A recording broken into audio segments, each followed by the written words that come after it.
one of the nation's favourite programmes, Countryfile, is on our screens every Sunday night. And our guest today, Woman's Hour presenter as well, Anita Rani, recently visited the Cotswolds, meeting the family who were responsible for introducing snowdrops to Britain. Come on then, let's give them a new home. Here? This little gap? Just there will be perfect. OK. So I'm going to get you to dig the hole now. Am I doing this the right way? 5 or 6 inches, ideally. All right, here we go. If we can. Would you employ me as your assistant? No! Stick to your day job, Rani. Well, here to tell us about the healing power of nature and why in her mid-40s she's never felt better. Please welcome Anita Rani.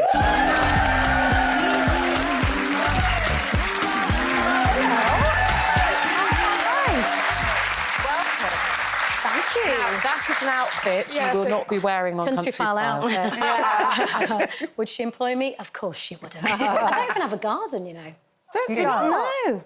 You must enjoy being in the countryside then. Love it. It is actually nature. It's like therapy on tap, isn't it? So I live in London, in the heart of the city, and I absolutely love it, but I get to disappear as part of my job, and it's wonderful, yeah. She lives down the road from me. I do, we're neighbours, we're going to hang out if you let me in, though. It's my postcode.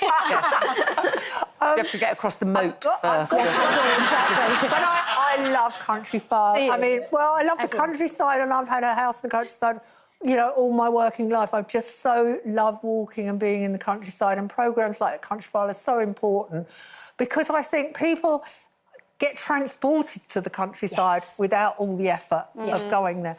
So I was a bit upset recently when a report was published by a group of charities that received a great deal of press coverage, and I don't know what you feel about it. It said the British countryside is racist, and it's a place where people of colour would feel uncomfortable. Is this the first question you're going to ask me, No, Janet? this is the only question about like this. Yeah, I mean, I think it's a really complicated subject, isn't it? I think people feel what they feel, and it's such a big answer to that question. I've been going to the countryside since I was since the 80s. Asian people were spotted in West Yorkshire in the countryside, and also, like, I think what we've got to remember is migrant communities who have come to this country from the 50s and 60s. Recreation and relaxation just wasn't part of the agenda. And they all moved to towns. It's important. Well, we were moved to towns. Yes. Like, we came here to work. Yeah. And so, you know, it's a real privilege to be able to have the time to go for a walk. And I think things are changing a lot. But, you know, if people feel that they're not welcome, it's not just in their heads, but also I think it's a two-way thing, isn't it? Good point. It's got to work both ways. Yeah. So, you know, I would actively, actively encourage it. Everyone needs to get out there. But the thing, like, Punjabi picnics in the countryside as well. That's a very good that thing. Sounds nice. What's a Punjabi picnic? Samosas, a paratha, a hot flask of chai, you know, all the stuff that mortified me when I was a kid. But now, who doesn't love a samosa in the countryside? And as a kid, I'm sure you never thought you'd be on TV in the countryside presenting a show.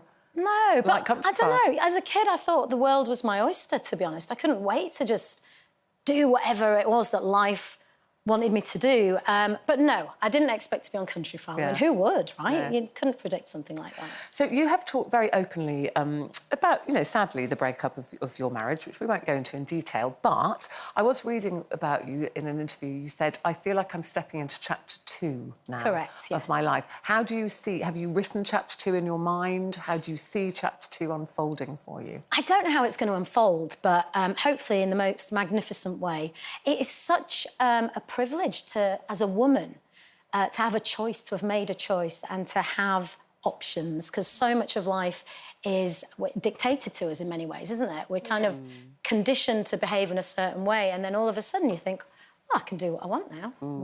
So what am I going to do? I've got, like, little words that, like, almost like my little mantra words. So health is one of them. I've decided I want to age like J-Lo. So, exactly. So I went to... I was in the gym this morning because I think, you know, you get to your mid-40s and it's really important to train and kind of keep your... No, it's not just about being slim, it's about being strong. And I was doing... I was doing kind of leg lifts, and my trainer, Margie, the amazing Margie, was holding my trainers, and she went, "Anita, I think you've got dog poo on your trainers." That happened this morning. I don't know if J-Lo ever has dog poo on her trainers. Yes. I wanted to ask about your book, Yes. The Right Sort of Girl, because you touched on really sort of, I guess, things that are really important to you, you know, body confidence and all of that kind of stuff. I just wondered how that was for you, sort of being exposed in that way. What, body confidence? Puberty, all all the of things it. that Oh, my God. self-harming. Oh, my God. Yeah, I mean, I wrote a lot in that book, like that, my whole life. I wrote it because I realised that people presume when you get to a position of, like, when you're on telly, that you might come from a position of privilege and a place of privilege. And I wanted to share my story because I recognise that so few women like me exist in the landscape who have told their story to say, actually, I'm just like you and I know your trauma and I know I've been there, I've seen it, I've done it, and actually it's possible. There are other ways and there are routes and there is a path. And just to kind of explain, I think it's really important to be seen. I've just binge-watched One Day on Netflix. Have you? I haven't started it Oh, yet. it's amazing. And Everyone's been going crazy. oh, it's You beautiful. can't talk to people because some people are halfway through. I know. some Yeah, people no are spoilers, no started. spoilers. But Ambika Mod plays Emma, the main character in it, and she's an Indian, brilliant actress.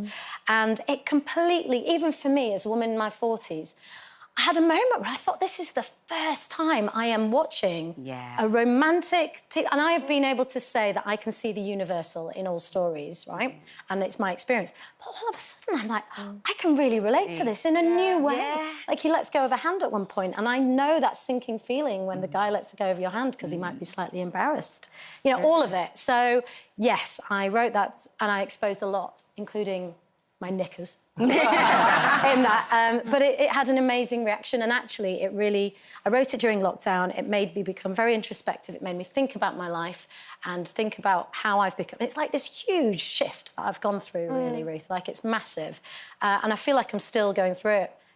Almost like an awakening, if you like. But good. But Yeah, good, really A positive. good time, yeah. Yeah, absolutely. You spoke about the female friendships that have helped get you to where you are. How major are they in your life now, especially finding yourself single again? Are they even more important? Yes. So, I mean, amazing. Like, look at where we are. Like, the conversation you have with women, when you get together with your girlfriends, it's just... There's nothing like it. I love a sleepover. Do you have a friend agenda? I actually do. OK, so when you said this, I was saying to... there is one friend, I mean, it almost started as a joke where she said, Anita, I never see you, you're so busy, so I've got an agenda. And so now, because we see each other so infrequently, because she's got a busy life, I know I've got to ask her, we're planning a trip to Istanbul, we must talk about that. I need to ask her if she found the cashmere coat she's been looking for. Like, you've got to list these things. Otherwise, you're two bottles of red down and you've just talked nonsense. And you wake up in the morning and think, well, we didn't discuss anything we were supposed to discuss. So have an agenda. I love your have an agenda of things that not to talk about as well. I'm going to remember that when I'm with my mum next time as well. So Definitely. love that, Jack. Especially for your mums. Yeah. You might need to say that before you even start, you know, at the very start, Mum. Yes. I've got a list. Don't get upset. You might not like it. I don't think it wouldn't work. But listen, female friends are, they're everything, absolutely. It's always lovely to see you. As always, you know what it's like. We run out of time. We've got to go to a break, but you're always very welcome back here on Newswoman Anytime. Anita Rani, everybody.